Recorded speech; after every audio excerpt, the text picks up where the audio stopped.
জনপ্রিয় কোমল পানীয় কোকা-কোলা বিশ্বজুড়ে যার বিপুল চাহিদা। এর ব্র্যান্ডিংয়ে বিশ্ব তারকাদের পেছনে খরচ হয় কোটি কোটি ডলার। ক্রেতা চাহিদার জন্য বছর জুড়েই বাজার চাঙ্গা থাকে কোকা-কোলার। তবে অভিযোগ উঠেছে কোমল পানীয়টিতে উচ্চমাত্রার রাসায়নিকের উপস্থিতি রয়েছে। এতে মুহূর্তেই ইউরোপের বাজার হারায় পানীয়টি।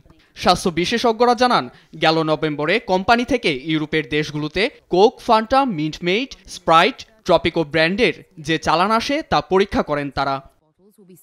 ইউরো এশিয়া নিউজ জানায়, পরীক্ষা শেষে এসব পণ্যে উচ্চমাত্রার ক্লোরেটের অস্তিত্ব মেলে, যা মানব শরীরের জন্য চরম ক্ষতিকারক। স্বাস্থ্য বিশেষজ্ঞরা বলছেন, পানীয়র সঙ্গে ক্লোরেট মানব দেহে পৌঁছে হরমোনকে প্রভাবিত করে, এমনকি থাইরয়েডজনিত রোগেরও ঝুঁকি বাড়ে।